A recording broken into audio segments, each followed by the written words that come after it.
हाँ तो बच्चों, ऑप्टिक्स में जो हिंदी मीडियम में क्लास चल रहा है उसका एपिसोड 5 प्रतिबिंब निर्माण की आवश्यक शर्तें।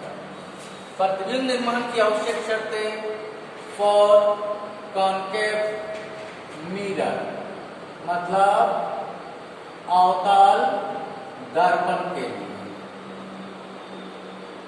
अवतल दर्पण के लिए हम लोग ऐसे बना सकते हैं PFC।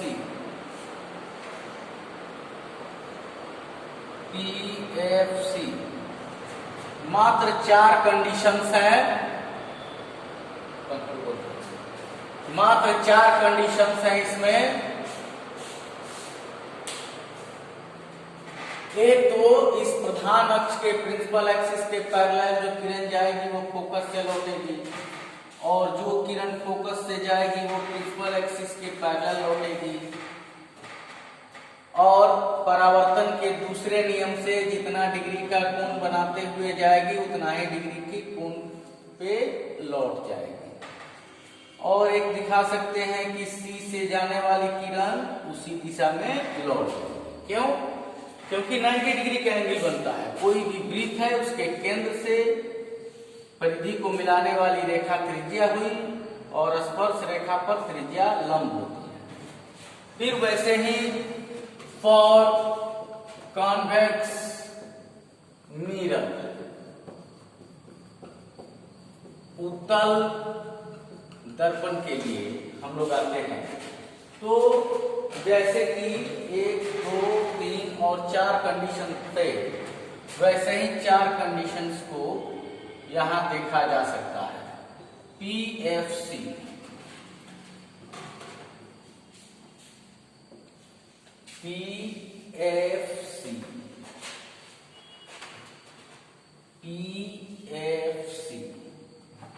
और फिर यहां पे PFC।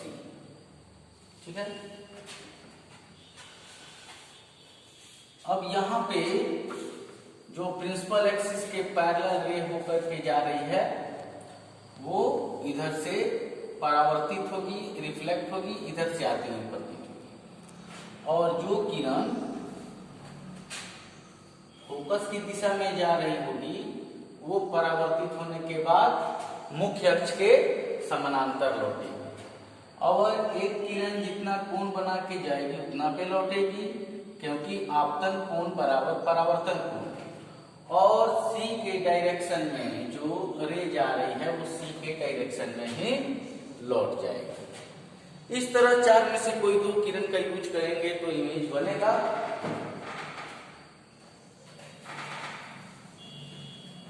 अब हम लोग एक हेडिंग दे सकते हैं कि अवतल दर्पण में प्रतिबिंब निर्माण।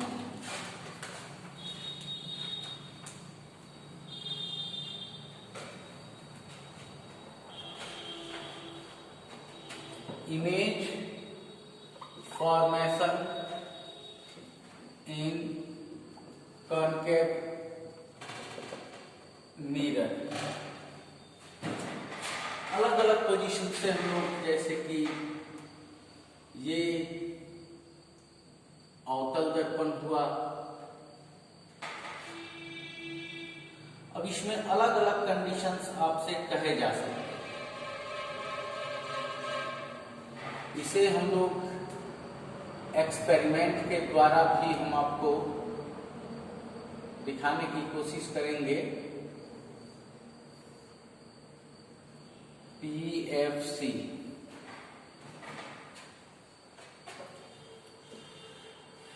वस्तु की स्थिति के साथ प्रतिबिंब की बदलते हुए स्थिति को दर्शानी है।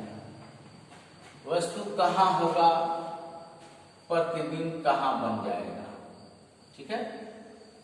तो ये हुए सभी अवतल दर्पण, सभी के सभी क्या हुए, अवतल दर्पण हो गए। अब आपसे कहता है कि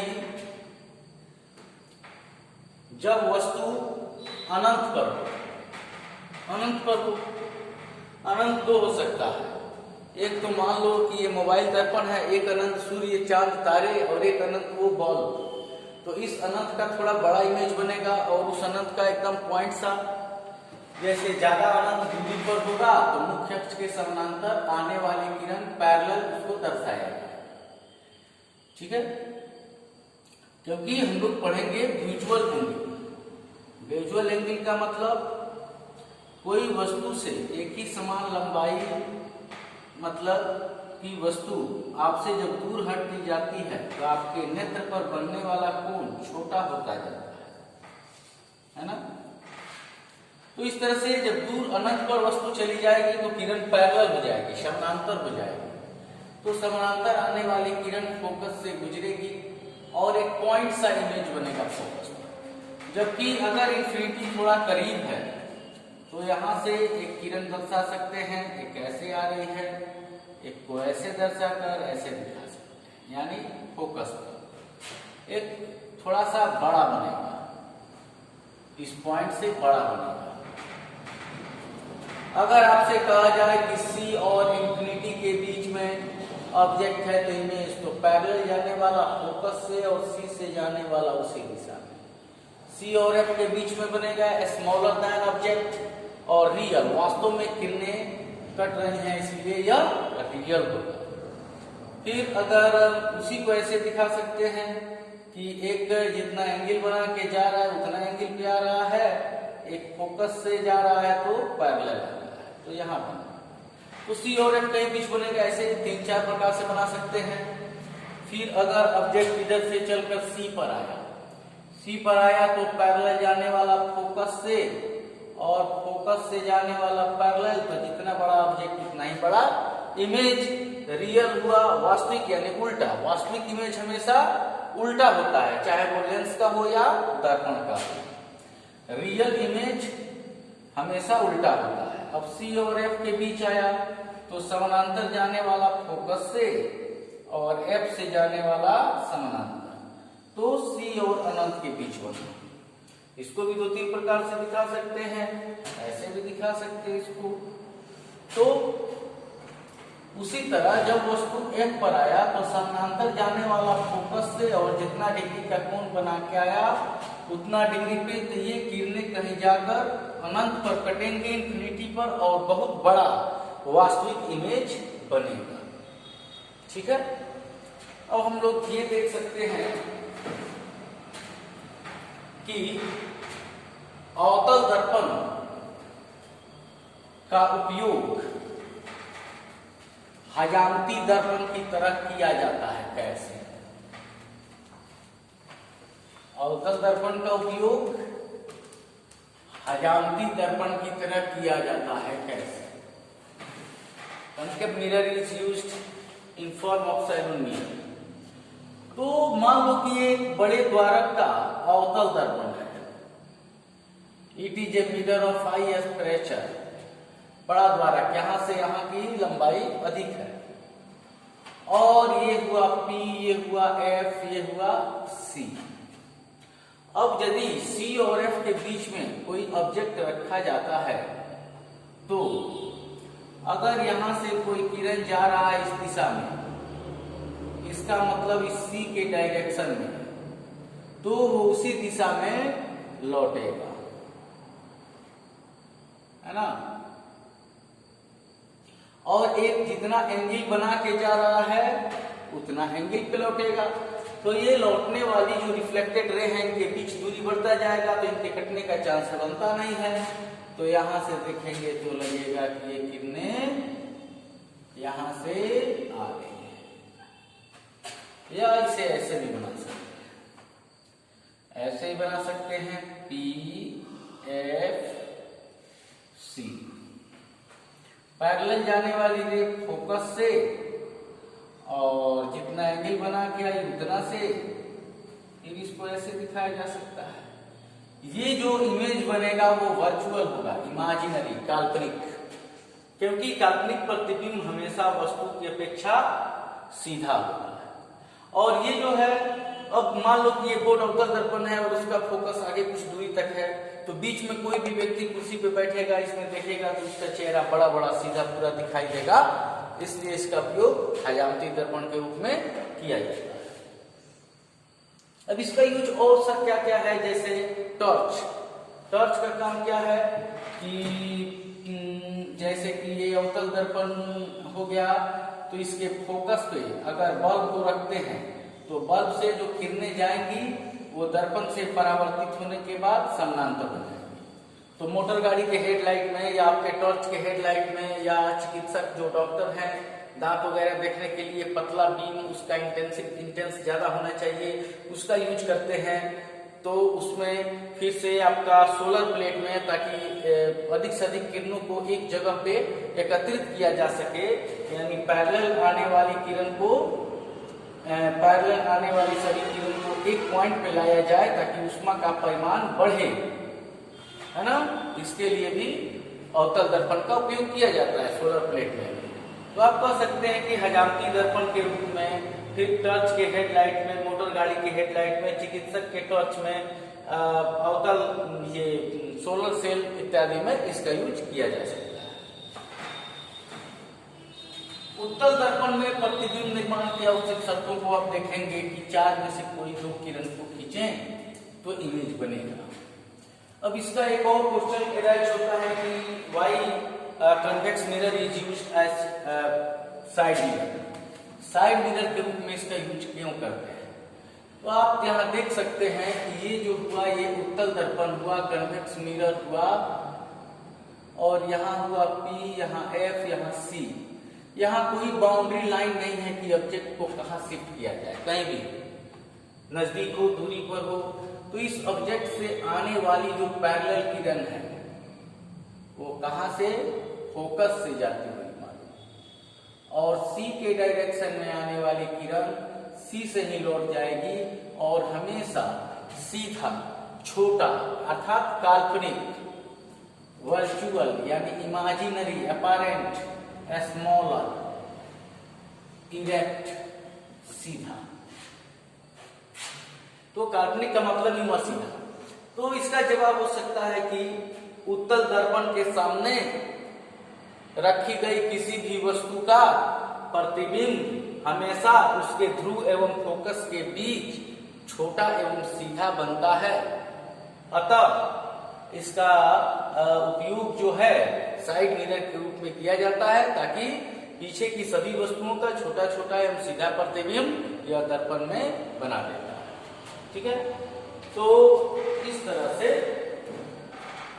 लोग इसका जवाब दे सकते हैं।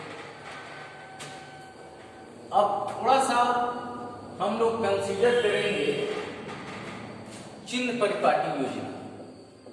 चिन्ह परिपाटी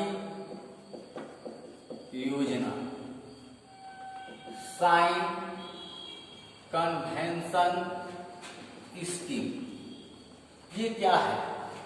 ऑलरेडी आप जानते हैं कि ये जो एक्सिस है तो इधर प्लस इधर माइनस, ऊपर प्लस नीचे माइनस, सेम उसी तरह से। और आप ये भी जानते हैं कि बाएं से दाएं जाने पर आप बढ़ रहे हैं, जैसे कि -3 से -2, -2, -1, 0, 1, 2 इंक्रीजिंग हो रहे हैं। तो इसी का यूज इसमें किया जाता है। जैसे कि ये कन्वेक्स मिरर हुआ PFC, PFC। तो पहला नियम है कि आपतित किरण की दिशा हमेशा दाहिने बाएं से दाहिने की ओर, बाएं से दाएं की ओर होनी चाहिए, लेफ्ट टू राइट, ताकि आप पॉजिटिव डायरेक्शन में जाएं। और पॉजिटिव डायरेक्शन में जाएंगे तो आप पर साइन कन्वेंशन स्कीम लागू होगा। तो ये आपतित किरण है। आपतित किरण की दिशा हमेशा बाएं से दाएं ओर होनी चाहिए, हमेशा लेफ्ट टू राइट होनी चाहिए, पहला। दूसरा, जैसे आप इसमें O से, ओरिजिन से कोई भी डिस्टेंस मापते थे, यहां पोल से मापेंगे। दूसरा नियम, कोई भी दर्पण में कोई भी दूरी ध्रुव से मापी जाती है। Every distance in mirror is measured from pole. दर्पण में कोई भी दूरी ध्रुव से मापी जाती है। दूसरा, तीसरा, इसके बाएं जैसे माइनस, तो ध्रुव के बाएं ओर मापी गई सभी दूरियां ऋणात्मक और दाएं ओर मापी गई सभी दूरियां धनात्मक होती हैं। तो P से F तक प्लस F, P से C तक प्लस R, P से F तक माइनस F, P से C तक माइनस R। मुख्य अक्ष के ऊपर, ये एक्स एक्सिस को मुख्य अक्ष मानते हैं, ऊपर पॉजिटिव नीचे नेगेटिव, तो मुख्य अक्ष के ऊपर मापी गई सभी दूरियां धनात्मक और नीचे मापी गई ऋणात्मक। जैसे 3 cm है, ऑब्जेक्ट डिस्टेंस H1 तो माइनस प्लस 3 cm और इमेज है 4 cm, तो H2 बराबर माइनस 4 cm। बस यही चिन्ह परिपाटी है, इसी को हम लोग ध्यान में रखेंगे और इसका यूज करेंगे हम लोग दर्पण सूत्र प्राप्त करने में और आवर्धन में। फिर उसके बाद से कुछ न्यूमेरिकल्स देखेंगे और आगे पढ़ेंगे। आप लोग वीडियो को देखते रहिए, लाइक एवं सब्सक्राइब करते रहिए। कल, आज तो एक वीडियो, कल आपको 4 वीडियो 5 वीडियो इससे रिलेटेड अपलोड किए जाएंगे और इलेक्ट्रोस्टैट हिंदी मीडियम का भी वीडियो तुरंत लोड किया जाएगा। Thank you.